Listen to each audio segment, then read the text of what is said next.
வணக்கம்.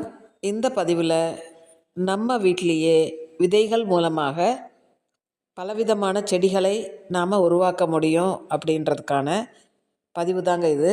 இப்போ நாம் பார்க்குற காஸ்மாஸ் மற்றும் சாமந்தி போன்ற செடிகளின் விதைகளை நாம் வாங்கி இந்த டிசம்பர் மாதத்தில் பனி இருக்கக்கூடிய காலத்தில் இப்படி விதைத்தோமானால் நமக்கு இப்படி செடிகள் உருவாகிடும்.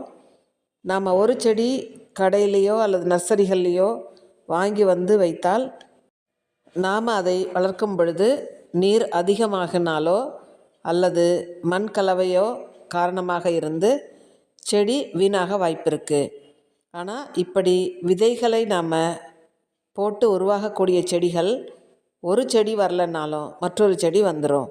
இப்படி பல செடிகளை உருவாக்கும் பொழுது நம்ம நிறைய தொட்டிகளில் இந்த பூச்செடிகளை வைக்கும் பொழுது நிறைய பூக்களை பார்க்கலாம். மீண்டும் அதிலிருந்து விதைகளை எடுத்து நம்ம உருவாக்கலாம்.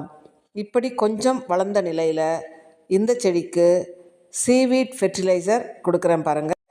இந்த சீவீட் ஆன்லைனில் கிடைக்கிது, லிக்விடாகவும் கிடைக்கிது, கிரானுவல்ஸாகவும் கிடைக்கிது. நீங்கள் லிக்விடாக வாங்கிக்கோங்க. 1 லிட்டர் தண்ணிக்கு 1 ml கலந்தால் போதும். இப்படி உங்கள் வீட்டில் இருக்கக்கூடிய எல்லா செடிகளுக்கும் கொடுக்கலாம். முக்கியமாக வளரக்கூடிய நாற்றுகளுக்கு இதை கொடுத்தீங்கன்னா நல்ல ஒரு வளர்ச்சி இருக்கும். அடுத்தடுத்து வளர்ந்த பிறகு நாம் மாற்றி வைக்கும் பொழுது இப்போ நீங்கள் பார்க்குற மாதிரியான பூக்களை நமக்கு கொடுத்துரும். பலவிதமான செடிகளை உருவாக்க நாம் விதைகளைத்தான் போடணும்.